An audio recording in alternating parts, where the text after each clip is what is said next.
कर्माबाई श्री कर्माबाई नाम के भगवत भक्त थे। वे जगन्नाथ के विशेष भक्त थे। हर दिन वे बिना स्नान के खिचड़ी तैयार करके भगवान जगन्नाथ को अर्पित करते थे। भगवान जगन्नाथ भी प्रतिदिन आकर श्री कर्माबाई जी की खिचड़ी खा जाते थे, क्योंकि वे प्रेम में डूबे हुए थे। श्री कर्माबाई हमेशा चिंतित रहती थी कि वे भगवान जगन्नाथ जी के खाने को कभी भी देर नहीं होने देते। इसलिए वे किसी भी विधि विधान को नज़रअंदाज करके सुबह ही खिचड़ी तैयार कर लेती थी और इसे भगवान से प्यार से खिलाती थी। तो जानते हैं कर्माबाई जी के बारे में। एक दिन कर्माबाई की इच्छा हुई कि ठाकुर जी को फल मेवे की जगह अपने हाथों से कुछ बनाकर खिलाऊं। उन्होंने जगन्नाथ प्रभु को अपनी इच्छा बतलाई। भगवान तो भक्तों के लिए सर्वथा प्रस्तुत है। प्रभु जी बोले, माँ जो भी बनाया है वही खिला दो, बहुत भूख लगी है। कर्माबाई ने खिचड़ी बनाई थी, ठाकुर जी को खिचड़ी खाने को दी। प्रभु खिचड़ी खाने लगे और कर्माबाई ये सोचकर भगवान को पंखा झलने लगे कि कहीं गर्म खिचड़ी से ठाकुर जी का मुंह ना जल जाए। संसार को अपने मुख में समाने वाले भगवान को कर्माबाई एक माता की तरह पंखा कर रही थी और भगवान भक्त की भावना में भाव विभोर हो रहे हैं। भगवान ने कहा, माँ मुझे तो खिचड़ी बहुत अच्छी लगी। मेरे लिए आप रोज़ खिचड़ी ही पकाया करें, मैं तो यही आकर खाऊंगा। अब तो कर्माबाई रोज़ सुबह उठती और सबसे पहले खिचड़ी बनाती, बाकी सब कुछ बाद में करती थी। भगवान भी सुबह सवेरे दौड़ आते और कहते, माँ जल्दी से मेरी प्रिय खिचड़ी लाओ। प्रतिदिन का यही क्रम बन गया। भगवान सुबह सुबह आते, भोग लगाते और फिर चले जाते। एक बार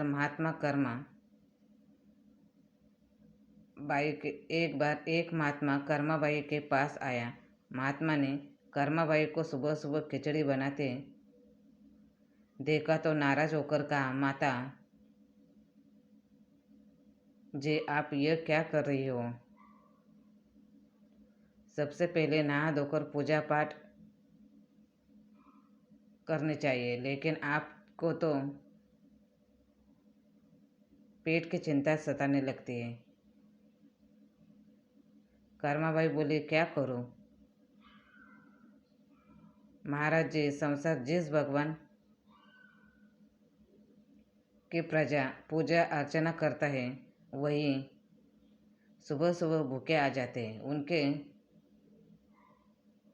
लिए ही तो सब काम छोड़कर पहले खिचड़ी बनाती हूँ। महात्मा ने सोचा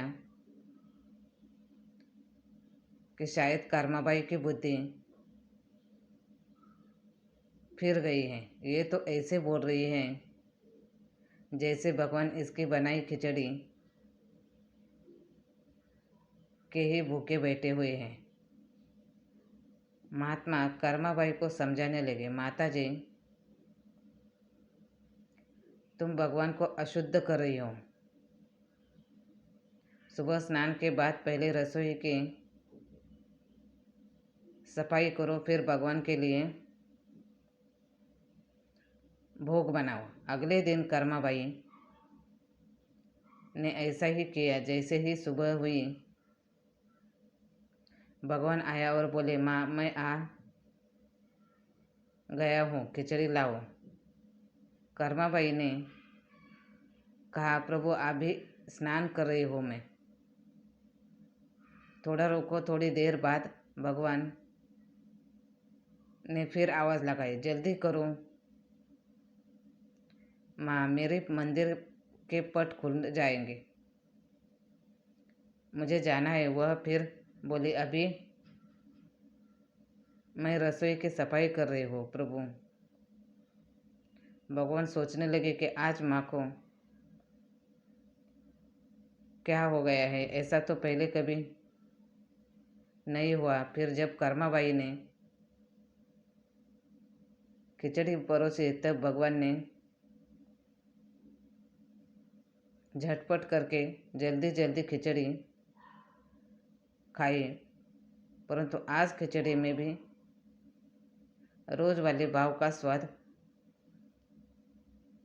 भगवान को नहीं लगा था। फिर जल्दी जल्दी में भगवान बिना पानी पिए ही मंदिर में भागे। भगवान ने बाहर महात्मा को देखा तो समझ गए कि अच्छा तो ये बात है, मेरी माँ को इसी ने पट्टी पढ़ाई है। अब यहाँ ठाकुर जी के मंदिर के पुजारी ने जैसे ही मंदिर के पट खोले तो देखा भगवान के मुख पर खिचड़ी लगी हुई है। पुजारी बोले, प्रभु जी ये खिचड़ी आप के मुख पर कैसे लग गई है? भगवान ने कहा, पुजारी जी मैं रोज़ मेरे कर्माबाई के घर पर खिचड़ी खाकर आता हूँ। आप माँ कर्माबाई जी के घर जाओ और जो महात्मा उनके यहाँ ठहरे हुए हैं उनको समझाओ, उसने मेरी माँ को गलत कैसी पट्टी पढ़ाई है।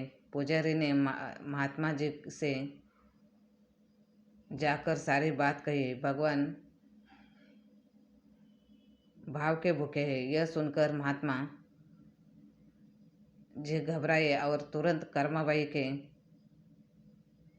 पास जाकर कहा, माता जी माफ करो, ये नियम धर्म तो हम संतों के लिए हैं। आप तो जैसे पहले खिचड़ी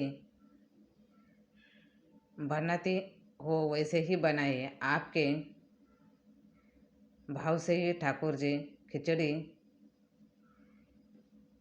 खाते रहेंगे। फिर एक दिन आया जब कर्माबाई के प्राण छूट गए। उस दिन पुजारी ने मंदिर के पट खोले तो देखा भगवान की आंखों में आंसू हैं और प्रभु रो रहे हैं। पुजारी ने रोने का कारण पूछा तो भगवान बोले, पुजारी जी आज मेरी माँ कर्माबाई इस लोक को छोड़कर मेरे निज लोक को विदा हो गई है। अब मुझे कौन खिचड़ी बनाकर खिलाएगा? पुजारी ने कहा, प्रभु जी आपको माँ की कमी महसूस नहीं होने देंगे। आज